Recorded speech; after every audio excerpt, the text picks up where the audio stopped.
सती जी ने सुना कि यज्ञ तो मेरे पिता का हो रहा है और सब लोग जा रहे हैं। बड़ी उत्सुकता हुई और कहा, देवाधिदेव, मेरे पिता के यहां उत्सव हो रहा है, निमंत्रण नहीं आया, क्या मैं जा सकती हूं?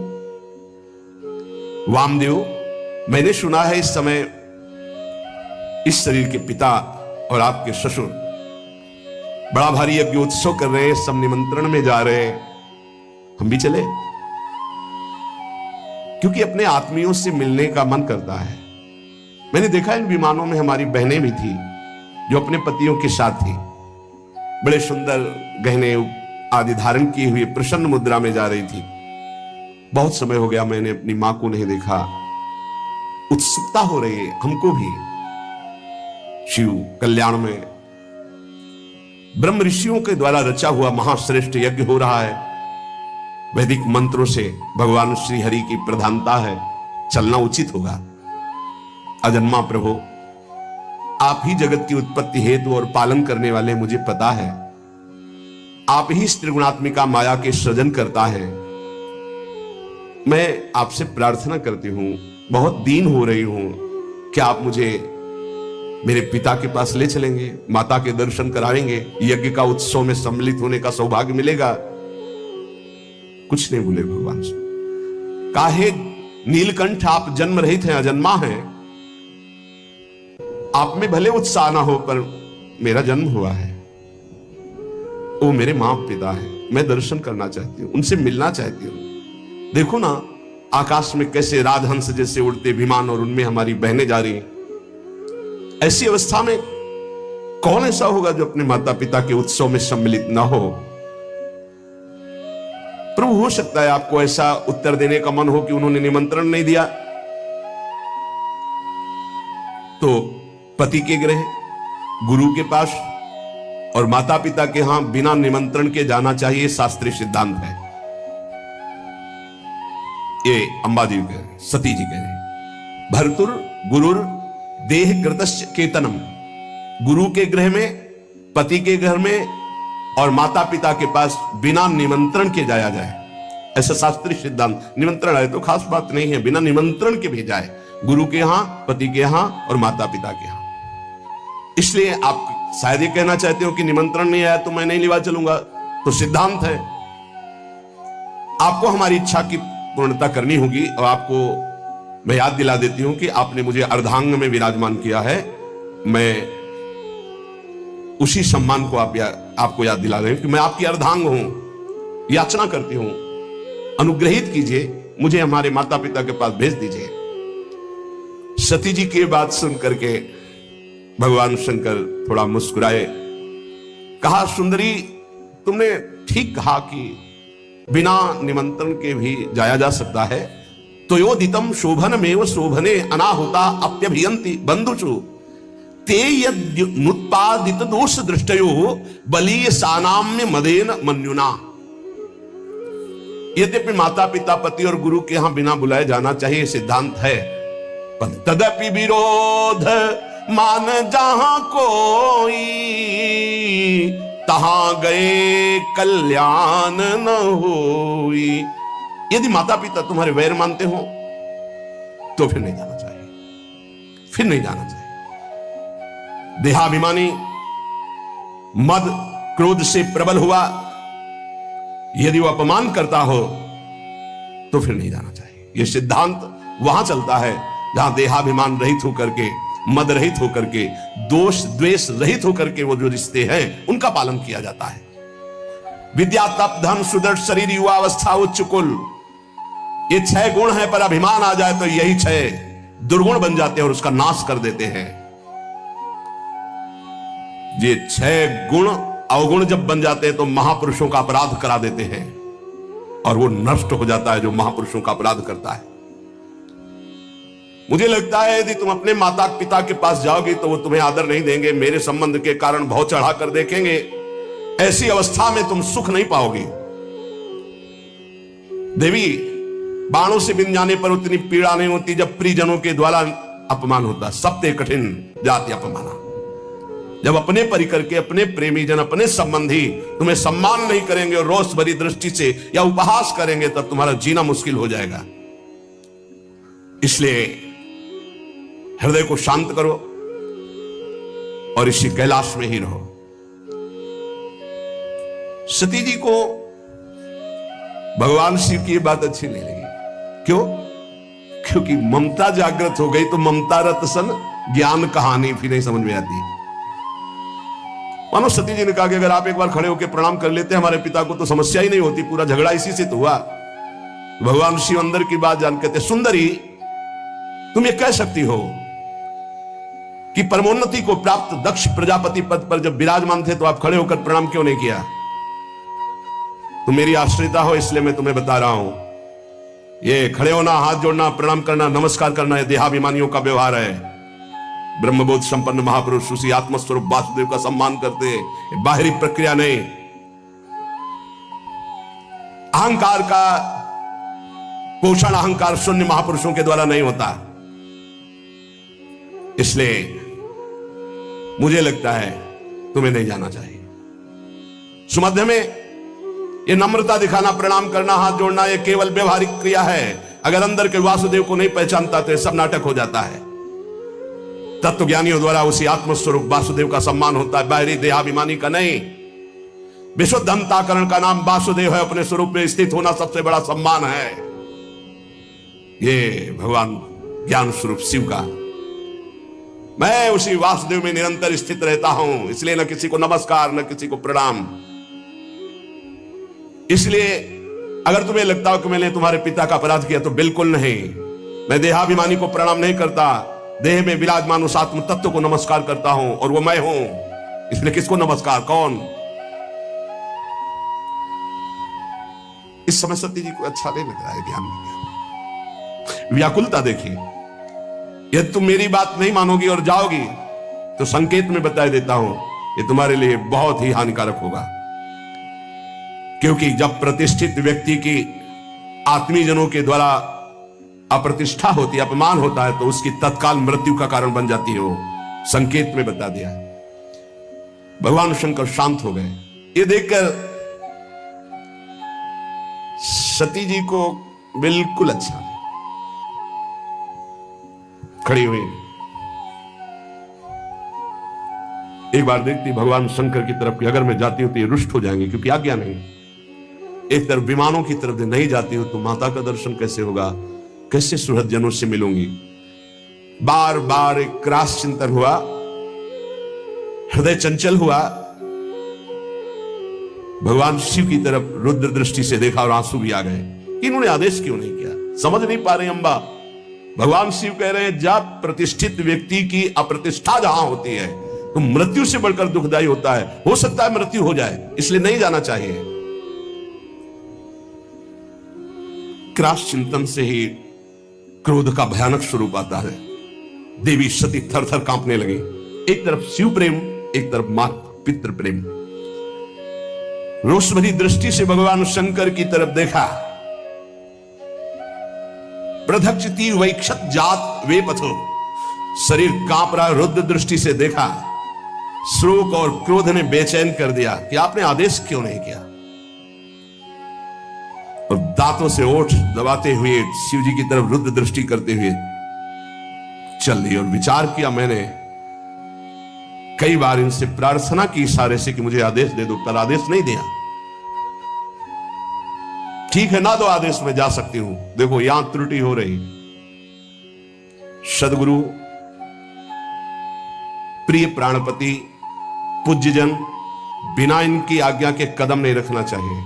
अगर आज्ञा नहीं है तो बड़ा अमंगल है यदि कदम रख दोगे। लंबी लंबी सांस खींची, भगवान शिव की तरफ देखा और चल पड़े अपने पिता के घर अकेले। महादेव जी ने मणिमान नामक अपने पार्षद को बुलाया और कहा 10,000 शिव पार्षदों को साथ लो, सुंदर पालकी तैयार करो, बड़ी भारी यक्षों की सेना साथ होनी चाहिए और इनका अनुगमन करो। जाओ पीछे सती। तत्काल सुंदर पालकी की रचना सती जी को विराजमान किया। 10,000 भगवान शिव के पार्षद और हजारों की संख्या में यक्ष सैनिक, क्योंकि कुबेर मित्र हैं भगवान शिव के। नंदिकेश्वर ने कहा, प्रभु पालकी से अच्छा रहेगा, मुझे आदेश कीजिए। भगवान के नित्य वाहन नंदिकेश्वर गए, कहा माता विराजमान हो हम पर। मैना पक्षी, गेंद, दर्पण, कमल, समस्त राज सामग्रियां, छत्र, चंवर, शंख, दुंदुभी आदि बजने लगी, चंवर डुलने लगे और अंबाजी विराजमान होकर अपने पिता के घर जा रही, बिना आदेश के, गुस्सा होकर। समस्त शिव पार्षदों के साथ दक्ष की विशाल यज्ञशाला में प्रवेश किया। वहां तो वेदध्वनि गूंज रही थी, बड़े ऊंचे स्वर से ब्राह्मण शास्त्र शीर्षा पुरुखा सहस्राक्षा सहस्रपात, एक दूसरे की आवाज दबाने के लिए होड़ लगी हुई थी। बहुत से अलग अलग वेदियों पर देवताओं की स्थापना हुई थी। दक्ष ने एक बार देखा, सती आई, न नजदीक गए, न बात की, न पूछा। भयभीत हो गए सती जी कि क्या जो भगवान शिव ने कहा था वही होगा।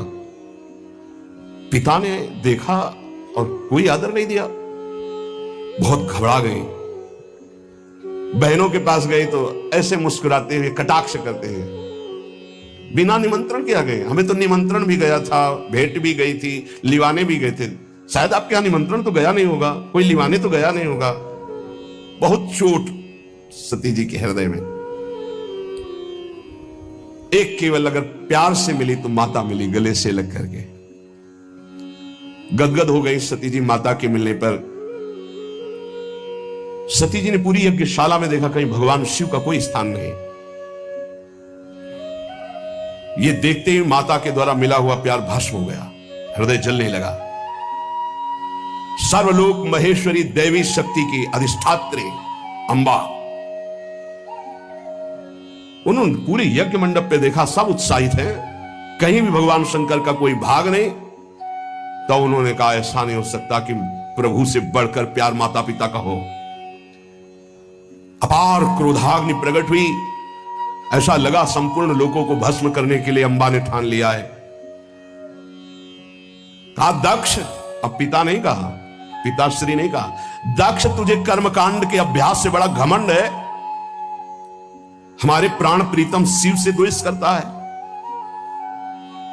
सती जी का ऐसा बोलना हुआ कि शिव पार्षद टूट पड़े ब्रह्म ऋषियों पर यज्ञ विध्वंस करने के लिए। सती जी ने सबको रुको, जब तक हमारा आदेश न हो तब तक दंड किसी को मत दो। सती जी ने कहा, भगवान शंकर परम करुणा में, उनसे तू द्वेष करता है। सब लोग मुझे कहेंगे कि ये दक्ष की पुत्री है, ये शरीर दक्ष से निर्मित है, और तू हमारे प्राण प्रीतम शिव की निंदा करने वाला, शिव का विरोधी। यज्ञ में कोई शिव भाग नहीं। अरे कोई वाणी से भी निंदा कर दे तो सर्वनाश हो जाए, तू तो हृदय से उनसे द्वेष करता है। ऐसा कौन होगा तेरे जैसा जो महादेव से विरोध करे। जो दुष्ट मनुष्य स्वरूप शरीर को और स्वरूप पदों को पाकर अभिमान करता है, शिव की निंदा करता है, आश्चर्य है, आश्चर्य है कि वो अपने सर्वनाश को नहीं जानता। इतने बड़े महान अपराध करने पर भी भगवान शिव ने तेरे लिए कोई दंड विधान नहीं किया। तुम महापुरुषों का निंदक, जघन्य अपराधी, दुष्ट पुरुषों में शोभा पाने वाला है दक्ष के प्रति। ये है अपने इष्ट का प्रेम, शिव। ये दो अक्षर जिसकी जिह्वा से निकल गए, कभी कोई पाप उसको दंड नहीं दे सकता। अहो ऐसे पवित्र कीर्ति देवाधिदेव महादेव शिव की तूने अपमान वृत्ति धारण की। तू अमंगल रूप है, तेरे अमंगल रूप से पैदा हुए इस अमंगल रूप शरीर को रखना मेरे लिए असह्य नहीं होगा। जब मैं जाऊंगी तो दक्ष पुत्री कहेंगे भगवान शिव, इसलिए इस शरीर को मैं नहीं रखूंगी। जो मेरे प्राण प्रीतम आराध्य देव की विरोधी अंश से पैदा हुआ, ऐसे शरीर को नहीं रखूंगी।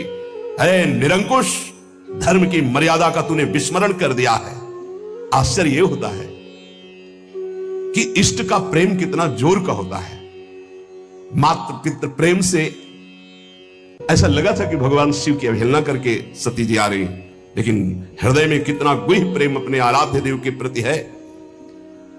वैसे तो शास्त्र आज्ञा यही कहती कि अपने इष्ट और अपने पूज्य का अपमान होने पर शक्ति हो तो बलपूर्वक उसको दंड देकर बकवाद करने वाली अमंगल रूप दुष्ट जिह्वा को उसी समय काट डालना चाहिए। छिंदात प्रसह्य रुषति मसतिम प्रभुश्चे जिह्वामसूनपि ततो विसजेत धर्मा, ऐसा धर्म आदेश करता है। नीलकंठ भगवान करुणा समुद्र शिव की निंदा करने वाले, अगर कोई निंदनीय वस्तु खा ली जाए तो वमन करना ही उचित होता है। इसलिए तेरी निंदनीय अंश से इस शरीर की रचना हुई है, अब इसको रखना ठीक नहीं है। हे कामादि शत्रु को जीतने वाले भगवान शिव, क्षमा करना, आपकी आज्ञा का उल्लंघन करके ममता वसाई, पर अब मैं आपका अपमान सह नहीं सकती।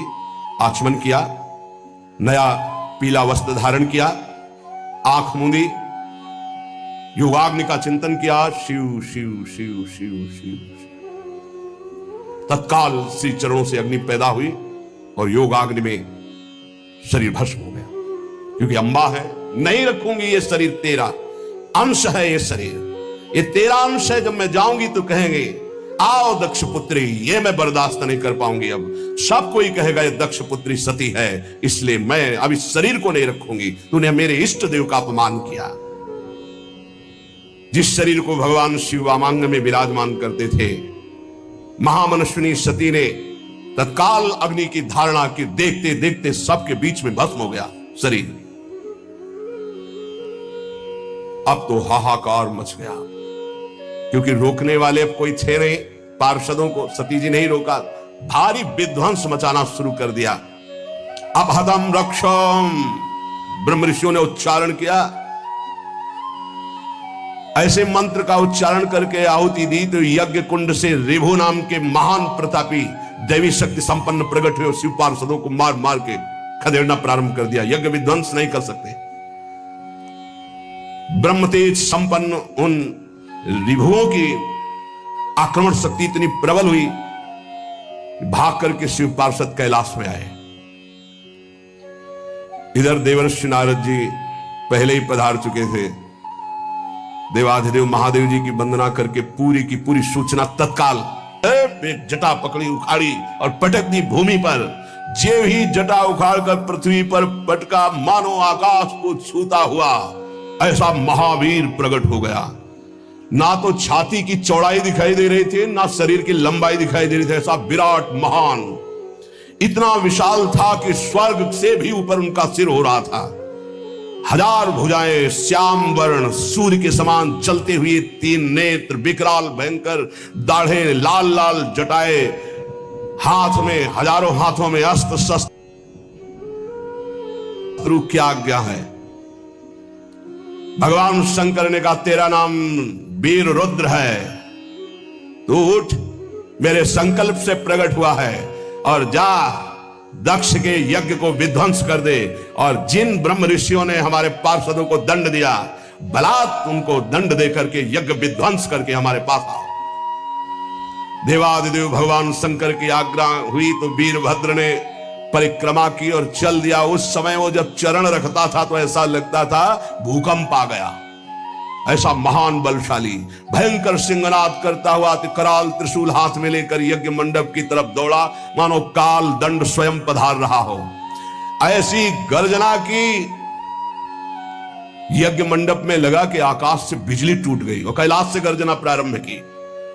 जितने बुद्धिमान ऋत्वज थे वो तो लघुशंका जाना, बोले जाओ महाराज। वो समझ गए कि अब कुछ प्रसाद लंबा होगा तो 50 ब्रह्म ऋषि तो लघुशंका के बहाने निकल गए।